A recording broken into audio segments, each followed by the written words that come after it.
Allah SWT berfirman, barang siapa tidak ridha dengan keputusan-keputusanku, tidak sabar menerima ujian-ujianku, hendaklah dia keluar dari bumiku dan langitku. Suruh bikin bumi sendiri, langit sendiri. Carilah Tuhan selain aku, katanya. Terus kemana mencari Tuhan selain Allah?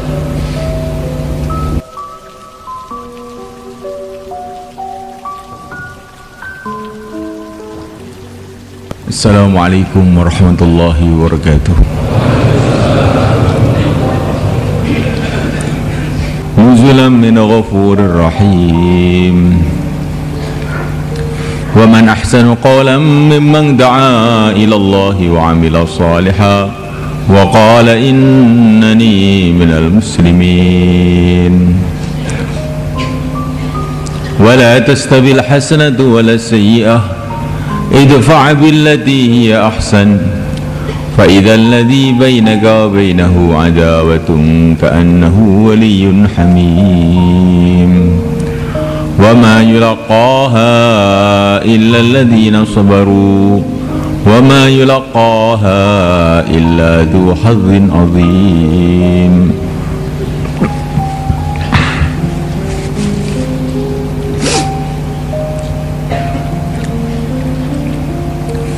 Dimulakan Allah SWT, kita sebagai hamba Allah, kita ini miliknya Allah, diciptakan oleh Allah, miliknya Allah. Kita bukan milik istri kita, bukan milik bangsa kita, bukan milik masyarakat kita, bukan milik anak kita, bukan pula milik ayah kita dan ibu kita. Kita ini miliknya Allah, ciptaan Allah. Mulai dari pucuk kaki sampai pucuk rambut, kita ini milik Allah.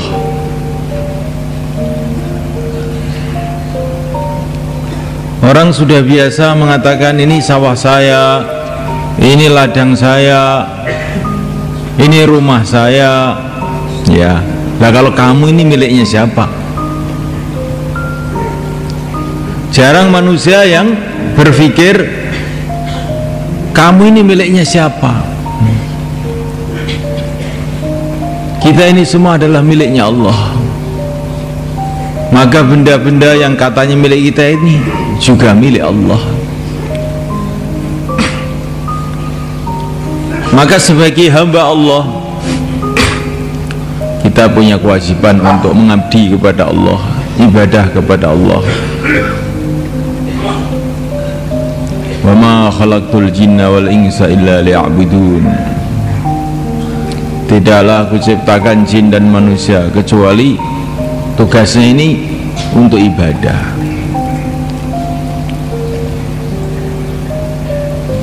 Tapi kita ini punya tugas yang kedua. Kita ini sebagai umatnya Rasulullah SAW, sebagai pengikutnya Rasulullah SAW, sebagai orang yang beriman kepada Rasulullah SAW, maka kita ini kewajiban meneruskan perjuangan Rasulullah SAW. Qul hadhihi sabili ad'u ila Allah ala basiratin ana wa man ittaba'ani. Inilah jalan hidupku, kata Nabi. Nabi diperintah oleh Allah untuk mengatakan qul hadhihi sabili, ini jalan hidupku. Maksudnya jalan hidupku ini bagaimana?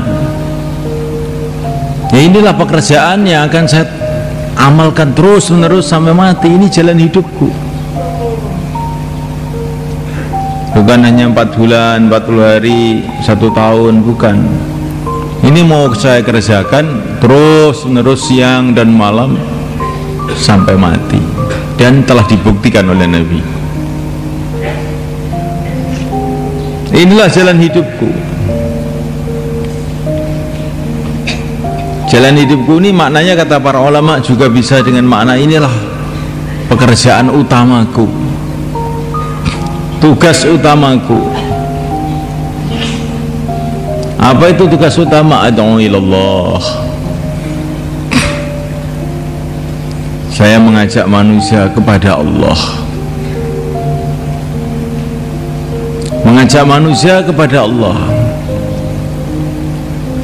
bukan mengajak manusia kepada manusia, bukan mengajak manusia ke satu bangsa, bukan mengajak manusia ke satu tempat, mengajak manusia kepada Allah, mengajak manusia untuk taat kepada Allah.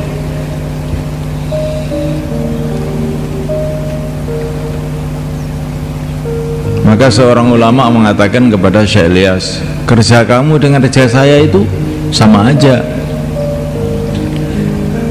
menghidupkan agama. Maka Syekh Ilyas, ada bedanya, kerja saya dengan kerja kamu itu ada bedanya. Bedanya apa? Kalau kerja kamu itu mari kumpul, mari kumpul, mari kumpul, ikut saya.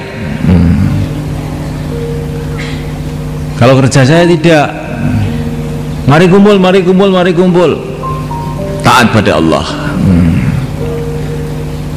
Yang kita hanya mengajak manusia itu taat kepada Allah. Dan semua orang adalah hamba Allah, perlu taat kepada Allah. Manusia ini tidak taat kepada Allah satu detik saja dalam bahaya besar. Karena manusia ini setiap detik berhajat kepada Allah. Kalau sampai manusia ini tidak taat kepada Allah satu detik saja, itu sudah bahaya. Cuman manusia tidak menyadari. Dikira yang bahaya itu kemiskinan, dikira yang bahaya itu bom, dikira yang bahaya itu penyakit. Itu bahaya juga, tapi bahaya kecil. Bahaya yang terbesar itu bila manusia tidak taat kepada Allah sebetulnya.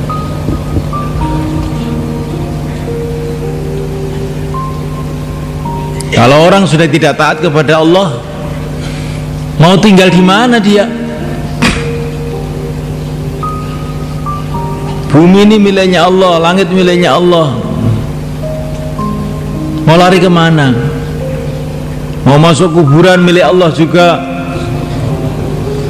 Maka dalam satu hadis dikatakan, Allah SWT berfirman, barang siapa tidak ridha dengan keputusan-keputusanku, tidak sabar menerima ujian-ujianku, hendaklah dia keluar dari bumiku dan langitku. Suruh bikin bumi sendiri, langit sendiri. Carilah Tuhan selain aku, katanya. Terus kemana mencari Tuhan selain Allah?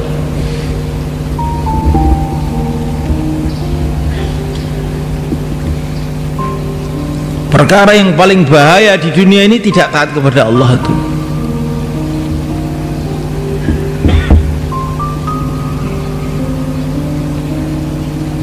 Sekarang yang dipikirkan kebanyakan manusia, wah, kalau saya tidak menyenangkan anak saya bahaya, nanti bisa diboikot, nggak bisa pulang saya. Anaknya komplotan dengan ibunya, akhirnya ayahnya nggak bisa pulang. Ini kalau orang itu membuat marah anaknya atau istrinya. Kalau saya membuat marah masyarakat, wah, mau tempat di mana saya? Tapi tidak terpikirkan, kalau saya membuat marah Allah, mau tempat di mana? Kalau nggak bisa pulang ke rumah, pulang ke tempat lain, masih banyak tempat. Kalau nggak bisa pulang ke Temboro, cari kampung-kampung yang lain, masih banyak. Tapi kalau orang itu bikin marah Allah, mau tempat di mana? Mau lari kemana? Maka ini bahaya besar. Orang bila tidak taat kepada Allah, dia akan menderita. Di dunia ini akan menderita pasti, walaupun dia jadi raja seperti Fir'aun, juga tetap akan menderita. Diceritakan dalam satu cerita, Firaun kalau tidur, wah, yang menjagai ribuan pasukan, bentengnya yang untuk tidur tuh berlapis-lapis. Salah satu penjaganya itu singa-singa yang buas, sehingga kalau mau ganggu Firaun ini, wah, ditergam sama si Ai. Tapi Allah datangkan penderitaan dari tempat yang dia tidak sangka-sangka. Setiap tidur mimpi. Nah, mimpi itu tentara mana yang bisa menahan mimpi? Singa mana yang bisa menahan mimpi? Allah datangkan kesusahan itu mudah saja. Dia mimpi perasaannya ada anak kecil bawa tongkat pukul kepala dia, maka dia terkejut, nggak bisa tidur. Panggil dukun-dukunnya, dipanggil tukang-tukangan ujungnya, dipanggil. Saya kok mimpi begini, ini Tuhan kok katanya ngaku Tuhan kok tanya sama dukun, ya aneh. Manusia ini kalau sudah kadung sombong itu sudah luar biasa. Mau mimpi saja bingung kok ngaku Tuhan. Sampai iblis saja heran sama Firaun ini. Iblis itu datang kepada Firaun, kamu ini yang ngajarikan saya, kok sekarang aku jadi Tuhan? Saya ini ngaku jadi hamba Allah saja nggak diterima oleh Allah, diusir saya gara-gara tidak mau sujud kepada Adam. Saya ini ngaku jadi hamba aja dibuang saya ini. Nah, kok kamu aku jadi Tuhan tuh, bisa apa kamu itu? Jadi sampai iblis saja heran dengan Firaun. Ini manusia ini aneh betul. Kalau sudah kadung sombong, nggak ada kayak manusia itu, nggak ada. Melebihi iblis sombongnya itu, melebihi gurunya.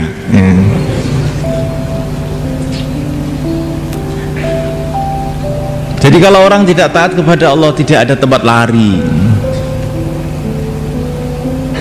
Tapi ini tidak disadari oleh manusia. Yang disadari itu bahayanya ini, bahayanya itu, bahaya ini, bahayanya itu. Bahayanya maksiat kepada Allah ini tidak pernah disadari oleh kebanyakan manusia. Sehingga maksiat terus, tapi ingin sukses terus. Ingin sukses dengan kemaksiatan, ingin bahagia dengan kemaksiatan. Saya maksiat terus tapi ingin bahagia, mana bisa?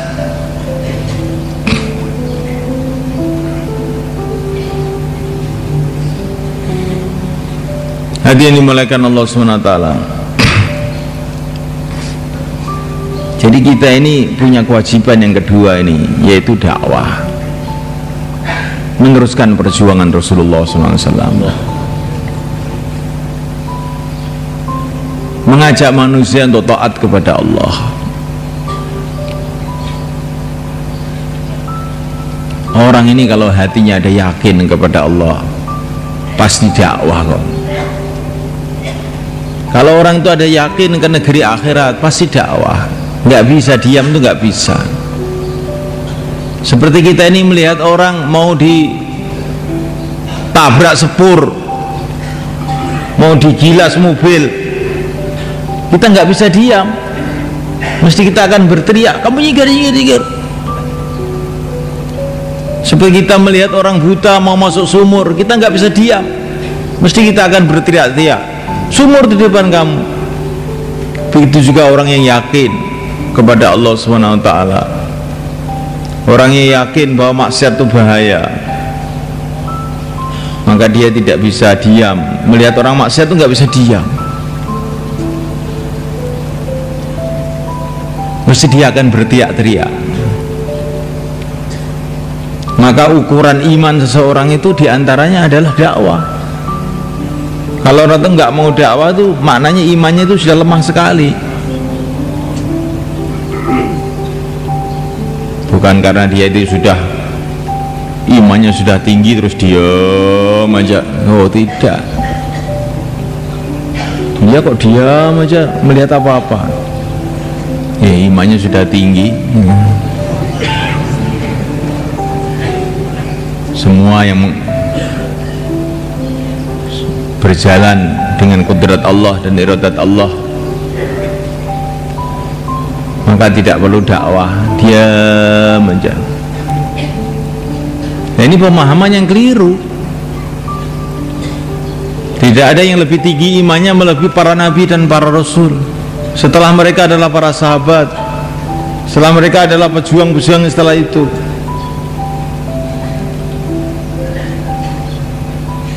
Justru ketika orang itu yakin kepada Allah, pasti dia tidak akan membiarkan orang berjalan menuju murka Allah. Dia akan berteriak-teriak seperti Nabi dulu berteriak-teriak dari rumah ke rumah, dari orang ke orang. Ayuhan nas qulu la ilaha illallah tuflihu. Hai manusia, katakan la ilaha illallah, kamu akan sukses.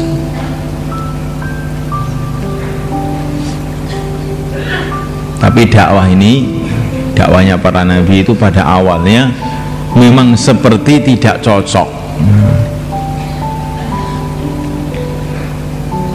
Ini kita perhatikan betul, dakwahnya para nabi itu kayaknya itu tidak cocok dengan kenyataan itu. Katakanlah la ilaha illallah, kamu akan sukses. Maka Abu Bakar mengatakan la ilaha illallah, digebuki orang satu kampung. Katanya sukses kok malah digebuki orang satu kampung. Bilal datang mengucapkan la ilaha illallah, diseret-seret di padang pasir. Setiap orang yang mengucapkan la ilaha illallah maka pasti akan dimusuhi, digebuki, diusir pada waktu itu. Tapi Nabi tidak merubah dakwahnya, terus saja begitu. Katakanlah la ilaha illallah, kamu akan sukses.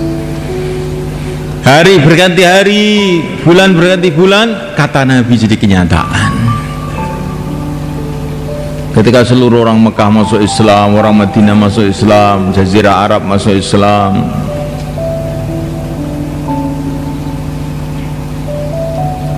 Abu Bakar menjadi khalifah Nabi, Persia tumbang, Romawi tumbang, berbondong-bondong manusia seluruh dunia masuk Islam. Maka saat itu apa yang dikatakan Nabi di dunia saja sudah menjadi kenyataan.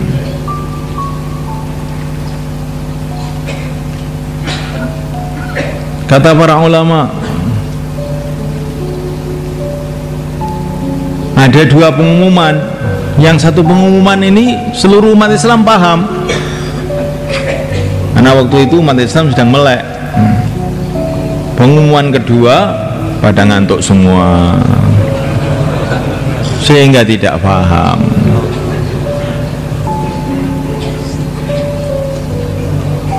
Pengumuman pertama, yang mulia baginda Muhammad SAW adalah nabi terakhir, tidak ada nabi lagi setelah beliau. Ini semua umat Islam paham. Ada orang Ahmadiyah giyabuki aja. Semua orang Islam paham Nabi Muhammad nabi terakhir. Setelah Nabi Muhammad kalau ada orang ngaku nabi, wah, mesti orang sesat, mesti nipu ini. Ada pengumuman kedua, karena Nabi Muhammad adalah nabi terakhir, maka tugas Nabi Muhammad harus diteruskan oleh umatnya. Ya, pengumuman yang kedua ini pada ngantuk semua.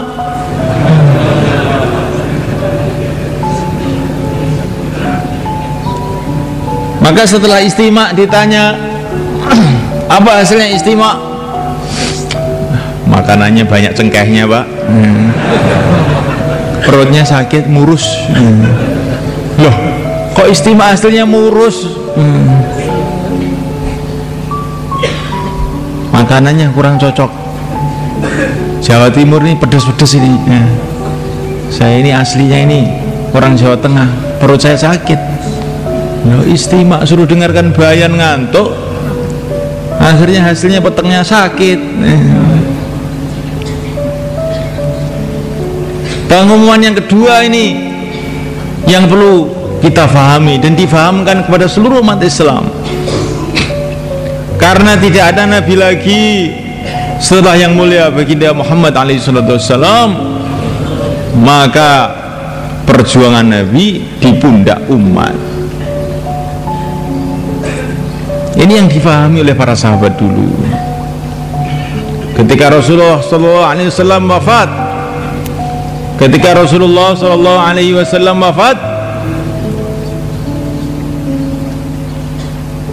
maka para sahabat bangkit, dipimpin oleh Sayyidina Abu Bakar As-Siddiq radhiyallahu ta'ala anhu, dengan simbolnya yang masyhur, ayung qasuddin wa ana hayy. Apakah agama akan dikurangi sedangkan saya masih hidup? Saya tidak terima agama dikurangi sedangkan saya masih hidup.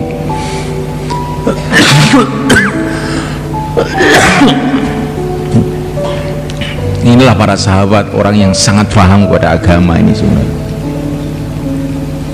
Ketika Rasulullah wafat, tidak ada yang punya pikiran Rasul sudah wafat, beliau nabi, beliau rasul, kita ini kan bukan nabi, bukan rasul. Sudah Rasulullah wafat, ya sudah, berhenti.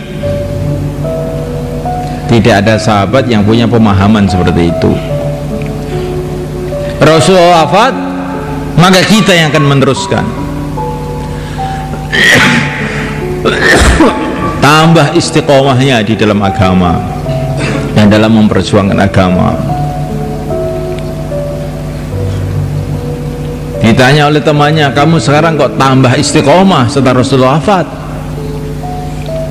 Maka dia mengatakan, akan saya tunjukkan kepada Allah bahwa saya ini taat kepada Rasulullah ketika Rasulullah hidup, dan taat kepada Rasulullah ketika Rasulullah sudah dipanggil oleh Allah.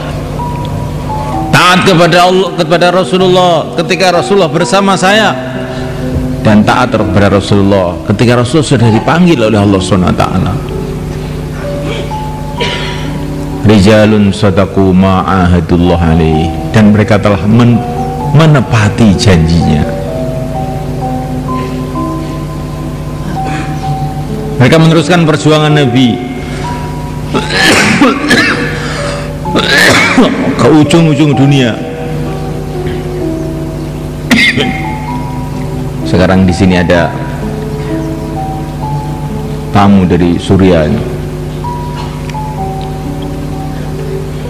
Di Suriah itu adalah dulunya itu bagian dari kerajaan Romawi. Kemudian pada masa Islam,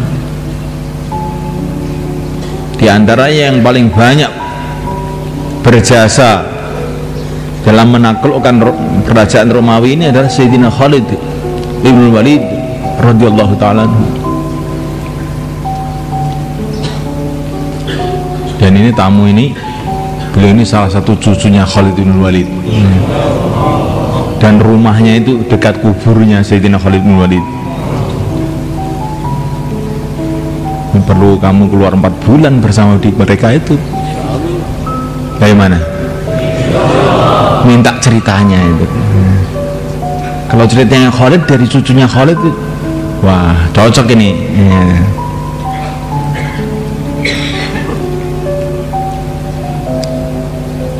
Nah, mulaikan Allah SWT, para sahabat telah bertebaran ke seluruh dunia. Karena dulu Nabi berpikir seluruh dunia, para sahabat faham.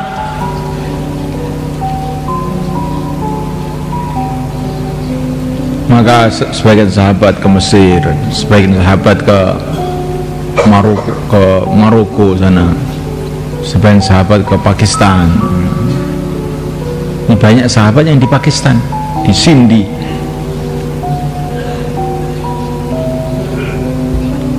Itu dulunya Pakistan itu Hindu kayak orang Jawa. Datang orang-orang tabi'in, ada sahabatnya juga yang dipimpin oleh Muhammad ibnu Qasim, orang Taif.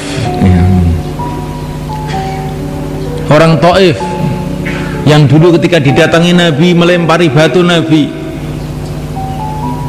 Tapi cucunya ini ada yang namanya Muhammad ibnu Qasim, umurnya baru 17 tahun. Bawa Islam ini ke Pakistan.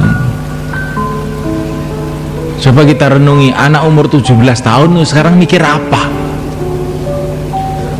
Anak-anak kita ini umur 17 tahun, anak SMA, mikir apa kira? Yang dipikir apa?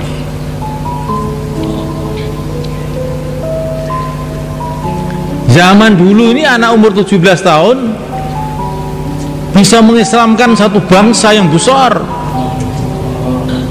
Anak umur 17 tahun.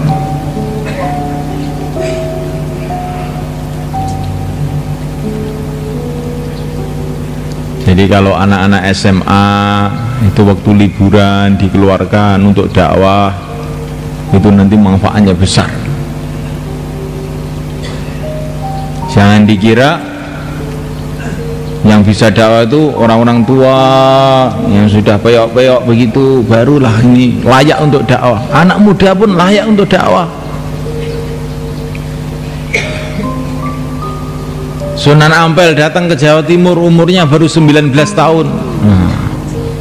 Ini Islamkan orang Jawa semua ini.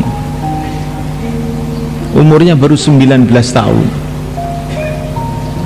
Sekarang anak umur 19 tahun ngapain? Apa yang dikerjakan? Kita lihat sendiri. Padahal ini anak-anak ini kalau dibentuk fikir agamanya akan terbentuk semua. Sekarang di mana saja orang tuanya, ibunya, adiknya, kakaknya, tetangganya semua mikir duit. Akhirnya anak umur 3 tahun sudah ngerti duit. Anak umur 3 tahun sudah ngerti duit, itu sudah ngerti.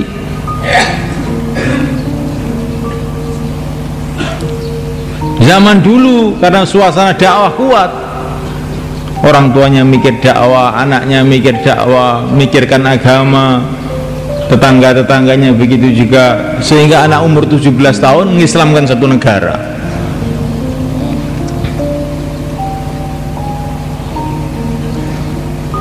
Bagaimana keadaan umat Islam saat ini? Sudah hampir masuk kubur belum mikir agama. Sudah tua mengkis-mengkis nonton TV lagi. Masya Allah. Ini Israel jadi belakang kamu itu kok nonton TV?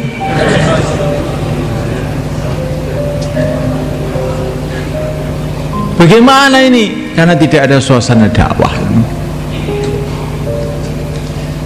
Orang tuh nggak pernah mikir akhirat. Sudah tua main-main kayak anak kecil. Kalau diajak omong duit melek, kalau dia omong agama ngantuk.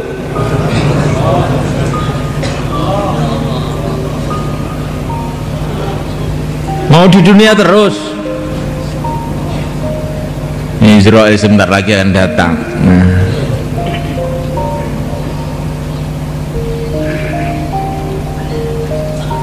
Ada orang keluar di masjid itu heran. Orang tua datang ke masjid. Ini kah anak-anak di masjid ini nggak punya pekerjaan? Kok di masjid saja? Nggak mikir dunia? Nggak makan nasi kamu, makan batu. Maka orang-orang yang di masjid itu, lah kamu mikir dunia aja, nggak mau mati kamu. Kamu mau hidup selamanya, sudah mau mati kamu ini. Wah, akhirnya berantem di masjid. Jadi dakwah itu tidak boleh berantem, akhirnya nggak jadi dakwah. Idfa billati hiya ahsan fa idzal ladzi bainaka wa bainahu adawatun ka'annahu waliyyun hamim. Kalau keburukan itu ditolak dengan kebaikan, maka musuh jadi teman setia. Kalau dikatakan ini orang dakwah nggak punya pekerjaan, di masjid aja, banyak pak pekerjaan. Saya ini juga petani, punya pekerjaan. Ini polisi, punya pekerjaan. Ini mahasiswa, punya pekerjaan. Kita ini orang-orang sibuk pak, tapi kita ini menyadari mau mati juga. Akhirnya kita ini dulu di masjid untuk memikirkan nih bagaimana ini. Kalau sibuknya mungkin sibuk kami dengan bapak. Ini bos ini, bos tebu Temboro. Ini waktu panen tebu nih. Tapi saya pikir-pikir, kalau waktu panen tebu bukan berarti Israel cuti. Maka saya sempatkan juga keluar 40 hari waktu panen tebu. Bagaimana pak kalau begitu? Akhirnya orang itu tidak marah. Lalu kalau ganti, kamu mau hidup terus? Jadinya marah orang. Kita ini bukan disuruh marah-marahan sama orang, disuruh kasih sayang kepada umat, bukan suruh marah-marahan. Nanti kalau sudah marah malah nggak ke masjid semua.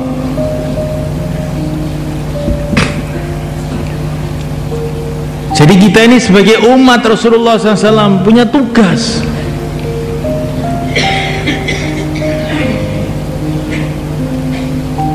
Saya ini pegawai negeri pak, punya tugas. Saya ini sebagai ayah punya tugas. Saya sebagai bupati punya tugas. Lah kamu sebagai umatnya Rasulullah tidak punya tugas? Nah ini coba kita renungi ya.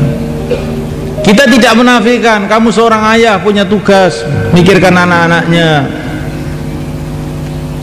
Seorang suami punya tugas memikirkan istrinya. Iya. Saya ini lurah memikirkan kampungnya. Iya. Tidak salah.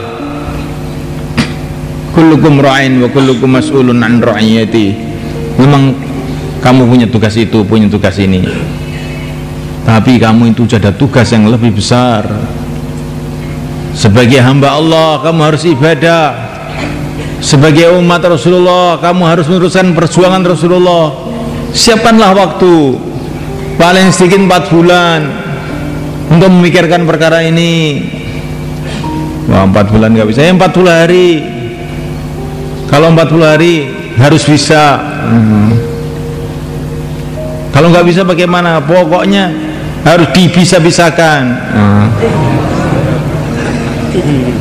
Begitu caranya. Orang tua itu sekarang berpikir anak harus sekolah, pokoknya harus. Tidak ada alasan. Pokoknya kalau nggak sekolah itu saya malu. Bagaimana kok anaknya nggak disekolahkan? Nah, sudah begitu itu. Kalau urusan dunia ini sudah paham semua ini. Pokoknya umat Rasulullah harus mikirkan umat. Saya harus menyiapkan waktu untuk umat. Bisa tidak bisa, harus bisa saya. Kenapa saya di ladang bisa, di kantor bisa, di pabrik bisa, nunggu istri 60 tahun bisa. Kok cari bidadari 4 bulan saya nggak bisa? Kenapa saya ini? Pokoknya harus bisa. Kalau banyak alasan nanti jadi orang alasan.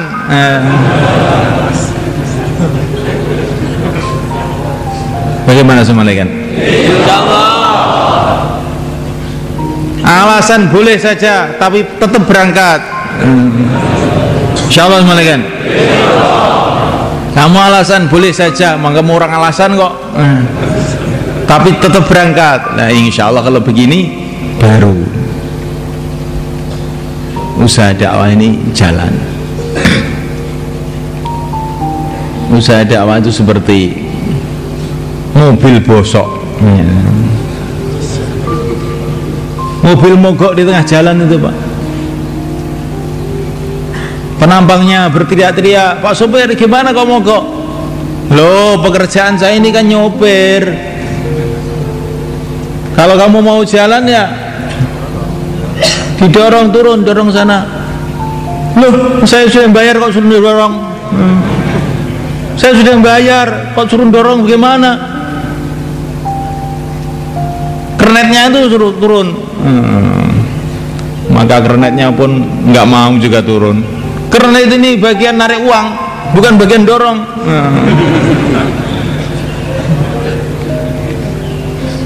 Akhirnya nggak ada yang mau dorong.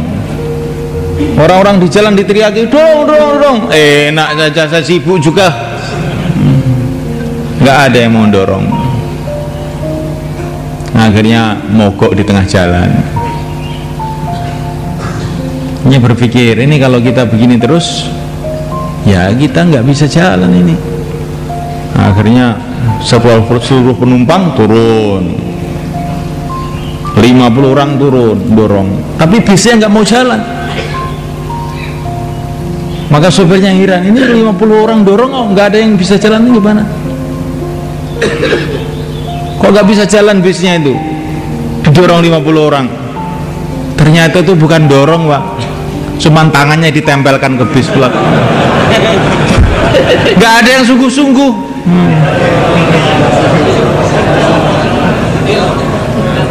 Ditempelkan tok, mana bisa jalan ya.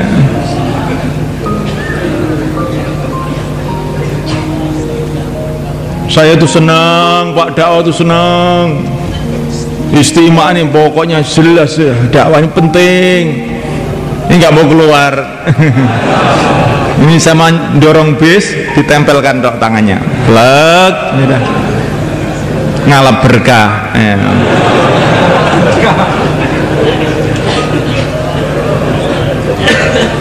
Bagaimana bisa jalan? Kalau urusan dunia sungguh-sungguh, petani sungguh-sungguh, pedagang sungguh-sungguh. Nggak ada pagi-pagi orang datang ke rumah, ini waktu mencangkul, ayo berangkat ke sawah semua, nanti kalau nggak panen bagaimana? Nggak perlu ada orang begitu, semua sudah berangkat semua. Kantor-kantor tidak perlu ada panggilan, ini waktu ke kantor, ayo masuk, ketinggalan nanti nggak dapat gaji. Nggak ada. Sebelum jam masuk sudah datang semuanya. Giliran kerja yang besar, kerjanya Rasulullah SAW, berangkat belakangan. Saya lagi lemah Pak ini Pak. Nah, kalau ke sawah kok tidak pernah lemah.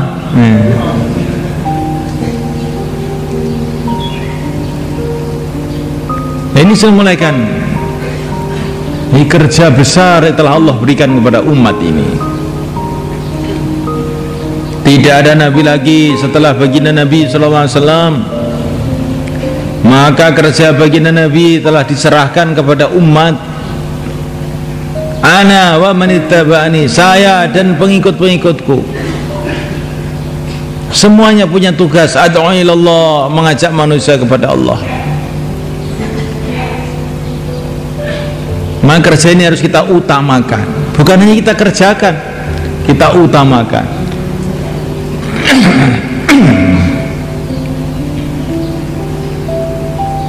Kita lebihkan, kita pentingkan, karena ini kerja yang penting.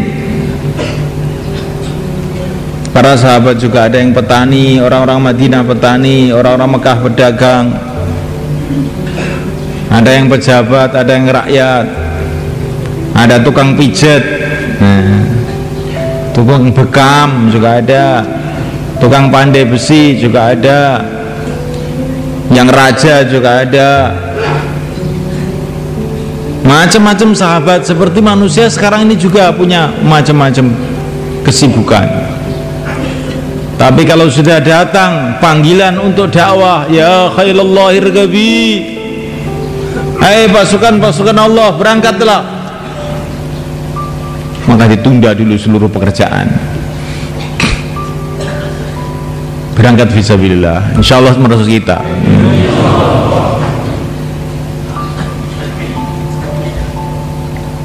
Maka Allah menyuruh kita untuk ikut Nabi, sahabat. Kenapa tidak ikut Nabi itu saja? Karena kalau ikut Nabi itu saja mungkin banyak orang alasan, wah Nabi itu orang suci. Kalau berjalan aja dinaungi awan, keringatnya aja sudah wangi seperti kasturi. Kalau saya keringatnya penguk, bagaimana disamakan saya dengan Nabi? Wajahnya ganteng, bercahaya, pantas kalau dakwah orang baru melihat saja sudah seneng.